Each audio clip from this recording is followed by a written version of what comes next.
Good day, friends. Telene here. I've had a request for a follow-up video after my loading method that we've shown you 2 weeks ago about floating a quilt and how to keep the process straight and even and why I float my quilts. So it might be a bit tricky filming today in my space that's a little bit small, but I am gonna try my damnedest to show you how I operate. So at the moment I've advanced my quilt top. I've already started working and I'm ready for the next advance. So I'm just clicking it in to where I can get my backing to the tension that I like. I am straightening my batting. I'm going to straighten batting on the other side.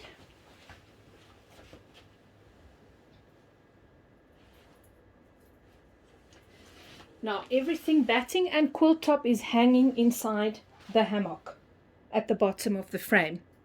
Now you'll start to see that we have some volume that I need to work out. So after I've straightened out my batting, I use a long straight edge ruler and almost like comb the quilt.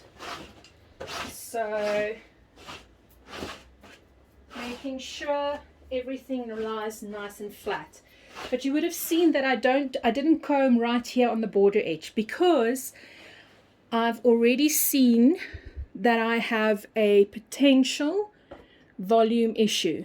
So let me see if I can get this to film accurately enough for you. Okay, you will see that this border starts bowing down, which means these two borders, or actually this entire section, is a little bit longer than what it should be. But because I'm floating my quilt top, I can identify this now and work it back, work volume back. So I would straighten things out on my pole here and make sure that everything is lying in line where it should be. And then I have to work this volume back. Now I do that from the start.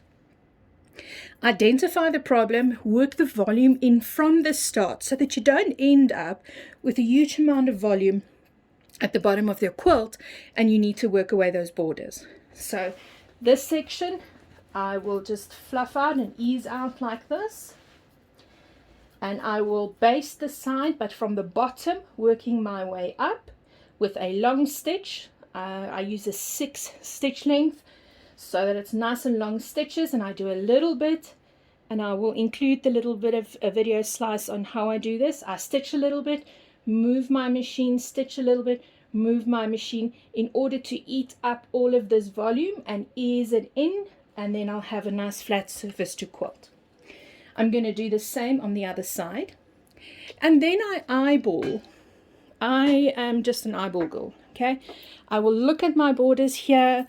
Are they straight? Move fabric, manipulate fabric wherever they need to be in order for me to do this quilt successfully. And then I'll come to the end of my frame and I will look at what's going on. Let's see how we can adjust this view. If you look at this pole, I look at how everything is lining up, where these blocks join lines should be, and how straight everything is. So I'll be able to see immediately if I have any problems in the middle that I need to work back. In other words, have a look here. What's happening here? If this is sagging, then I need to work this volume back.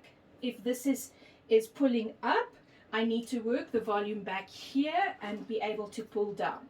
But by looking down the length of your frame, you'll be able to see what happens with all the seam lines running in that direction. Now we do have another method for helping you to line up things, and I'm going to show that to you now. I haven't put mine into full use yet, but Claire uses it constantly on hers, and she has little kits available. So I'm just going to quickly attach it and then I'll show you how that works. Now you might have seen this system on some images before, previous quilt ladies, or in any of the groups. I know there's a system similar available in the States, I think, and it is making use of a cord Now, it could be a good quality bungee cord, so the stretched one, but the one that a bungee cord stretches, but stretches back into its position again. Or you are going to need a cord that does not stretch. So you want something that's not going to move around.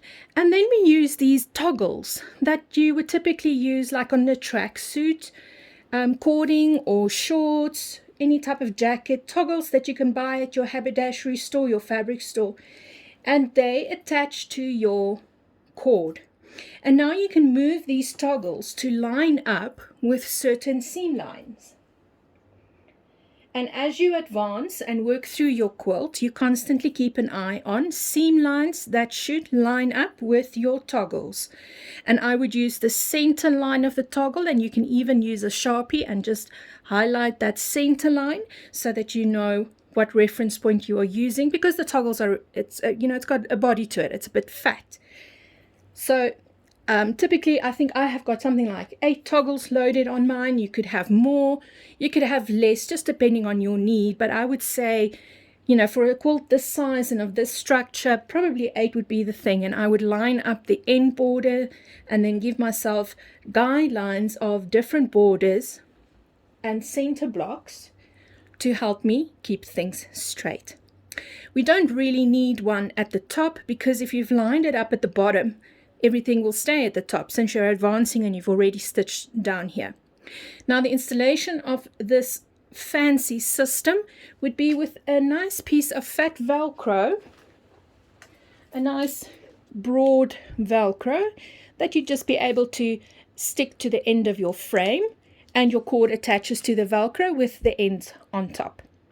Claire will have little kits available for those of you that don't have access or easy access to haberdashery stores, and you'd be able to order from her. I hope this helps you.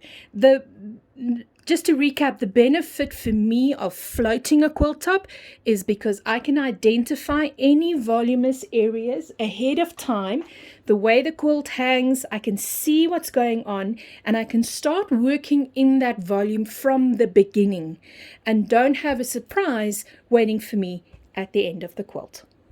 A quick tip when you are stitching down your sides of your quilt and you have a bit of volume on the sides, how you can work that in is I always stitch from the front towards the back take-up bar, so that I can contain the volume. Otherwise, we end up stitching all of this down and down and down and down, and when you get to the bottom of your quilt, you have major problems.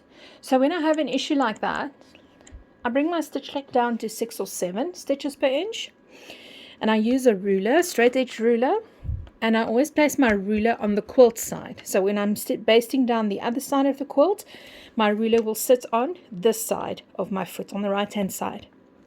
And now I'm going to work short intervals, long stitches, short intervals.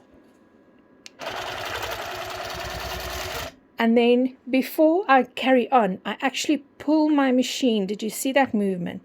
I pull my machine about a stitch length width. Stitch length. The length of the stitch towards me. Raise my hand, place my ruler again so it can keep track of that volume of fabric.